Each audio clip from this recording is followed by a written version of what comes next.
So I'm really pleased to welcome to Social Club Steve Gilbert. I've known Steve for several years and first served with him alongside Norman Lamb on the Thrive West Midlands panel. And since then, I've been watching his career develop. Steve's involved in mental health, in the Black Lives Matters movement, in also in the question of user involvement in services. So he's a trustee of Mind, involved in a whole range of national level, local level initiatives, and probably the best person we could probably have on the club to speak about some of those issues. So welcome Steve. It was a great session just now, wasn't it? It was really good, and thank you very much for having me. Yeah, really. It's great to have you with us now, Steve.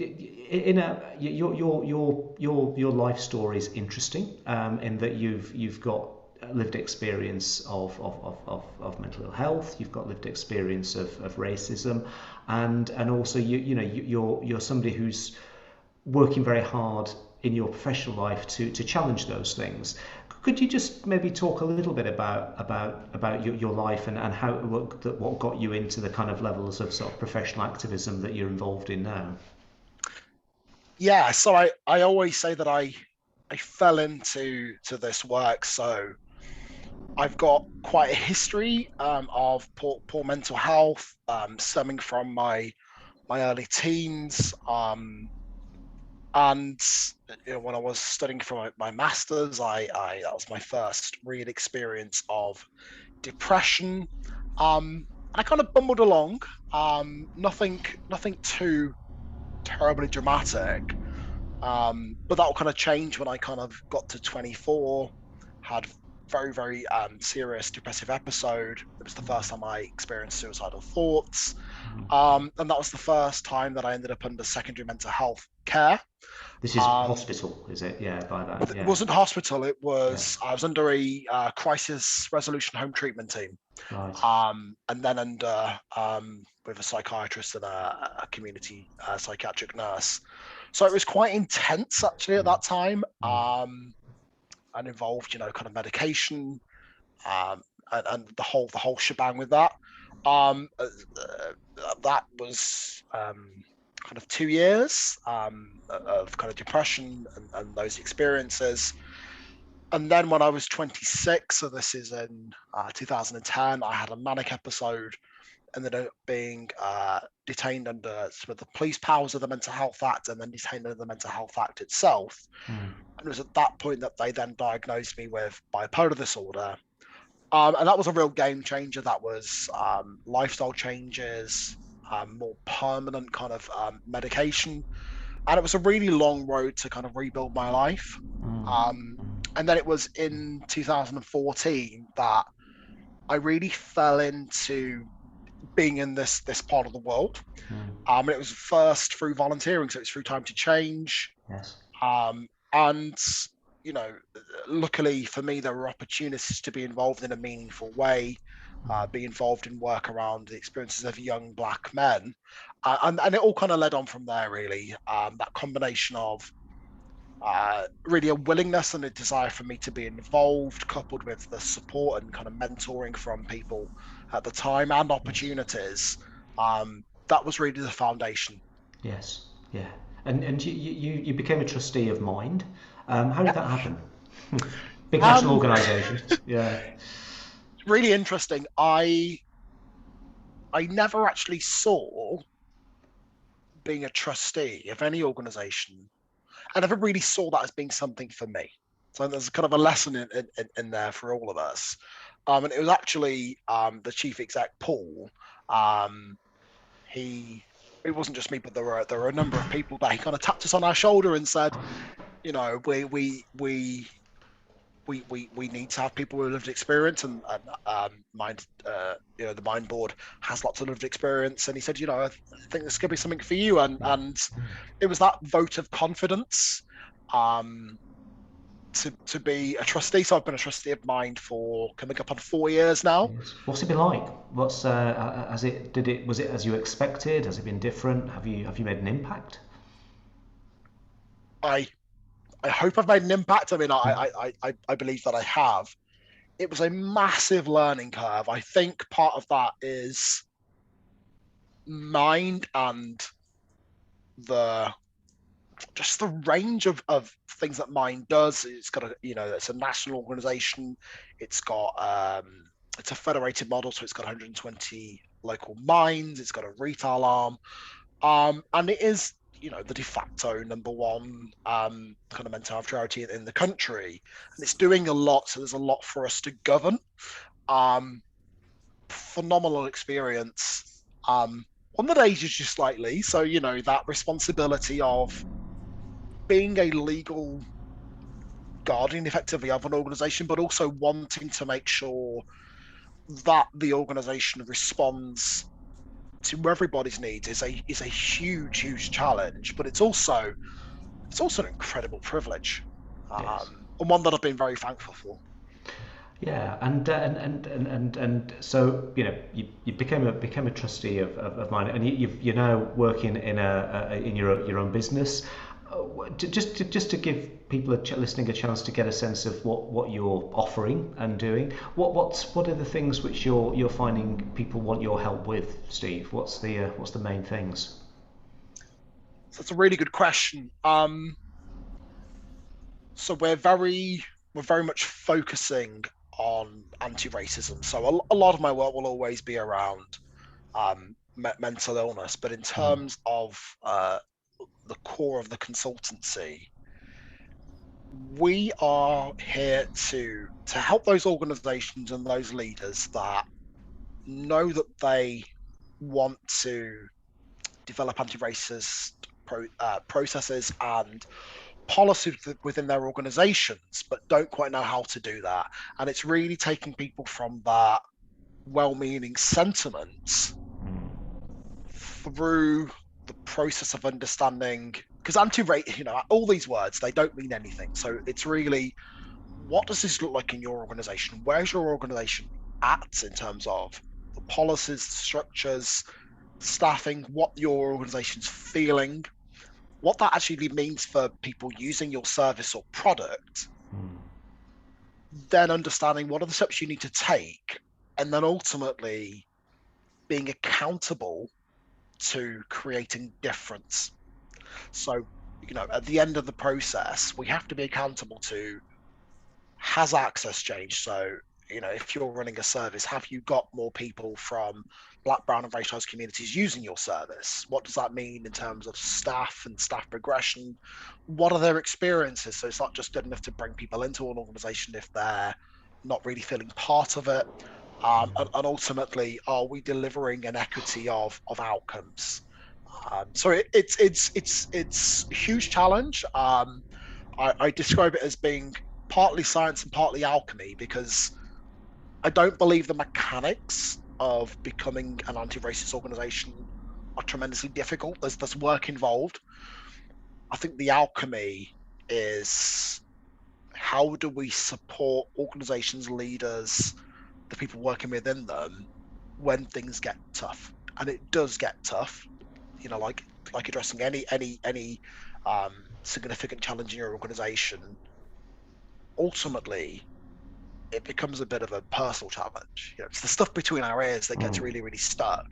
And I think what I hope I'm very good at is walking alongside, knowing when you need a kick up the backside, knowing when you need a hand on the shoulder, knowing when you just need to kind of step away from a while, when you're nearly there.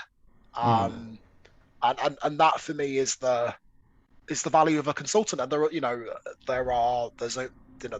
people that have been doing this for a lot longer than I have. There are people like me who are really turning to focus on this. And I just encourage people, if you're very serious about this, bring somebody on board. Bring somebody on board to help you figure out how you're going to do this in your organization and what those conversations really need to be. And that's about how to get people people of colour involved in your board, in your promoted and accelerated appropriately in your teams, and then how to cultivate an atmosphere in the organisation that is safe and for everybody. That's the offer. And tell us a bit about you. You got an OBE, which is a rather prestigious thing, in a few years ago now, Yep. a couple of years ago. Very proud of that. I was very pleased and very proud to see that as well. What was that in recognition of, Steve? Just so people know what that was. So I think in large part it was my work on the mental health act review, Mm, um, mm, which is I'm still recovering from that. I mean, it was a phenomenal process to be part of. mm, Um, it was incredibly intensive. I mean, we lived multiple years in that 1 year. Um, you talk about accountability. We were under the spotlight from the word go, and we had an impossible task, in many respects. How do you modernize an act which is at its heart coercive, but actually, society where it is, and I believe that even if we were to have the most amazing mental health services, there would still be a very small proportion of people that would always um, perhaps need to be cared for under the Mental Health Act. But certainly where things are, how do we make sure that we put the individual at the centre? How do we make sure that we, truly listen to their needs and their wants and provide care that is truly beneficial and therapeutic for them? It was a massive task.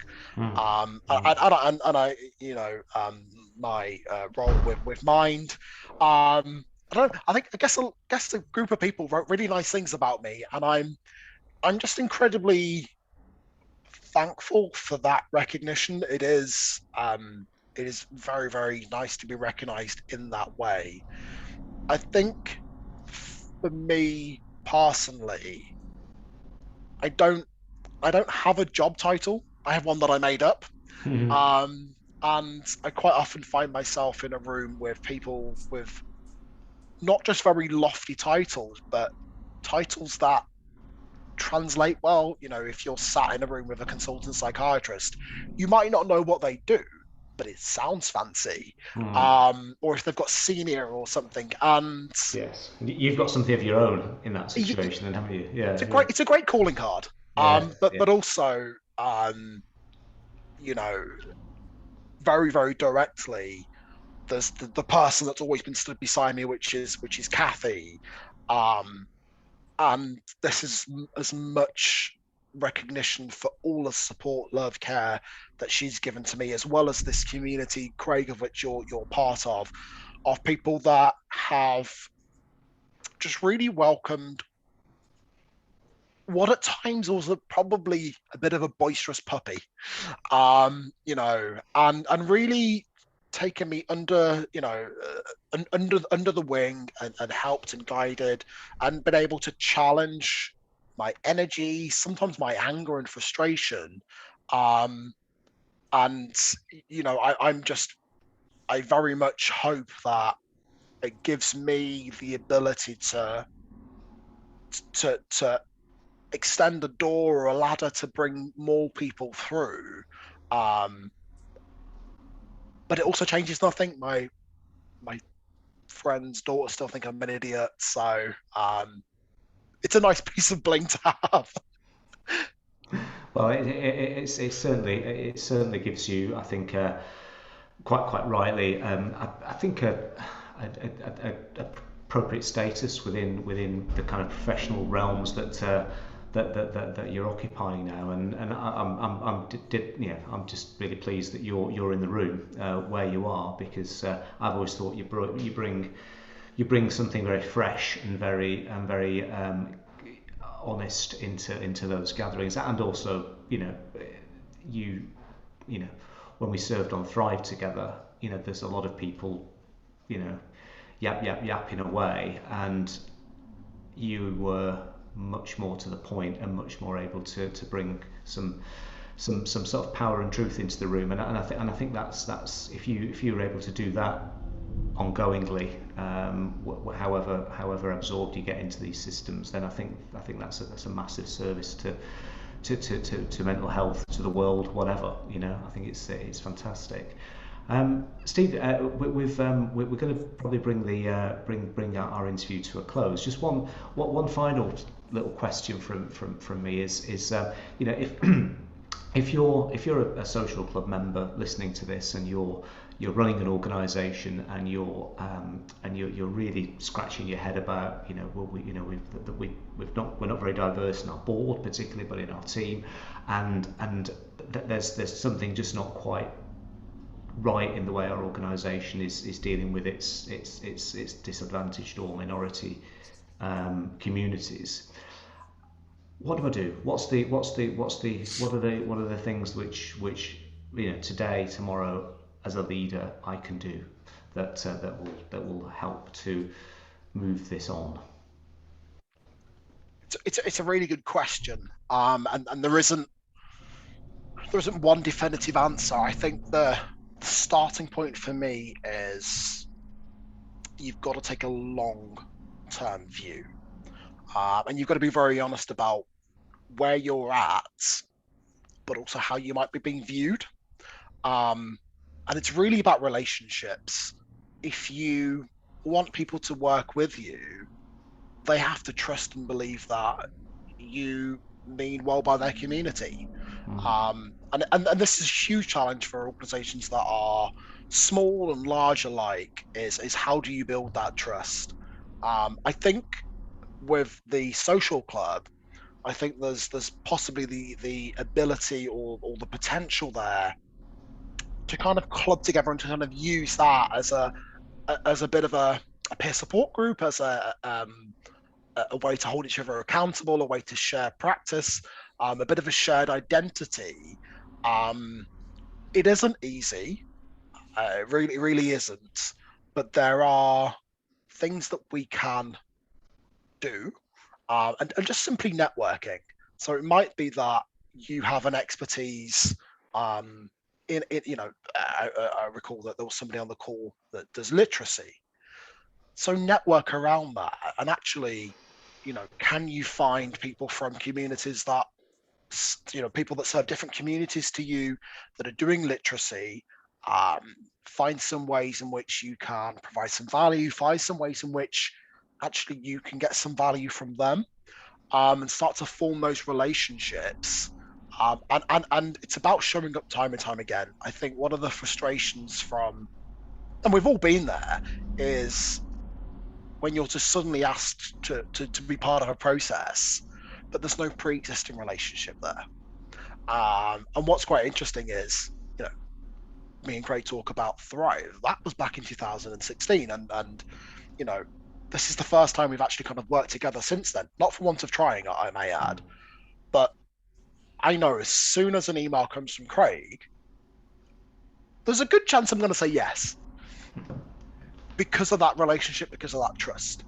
And you have to earn that. And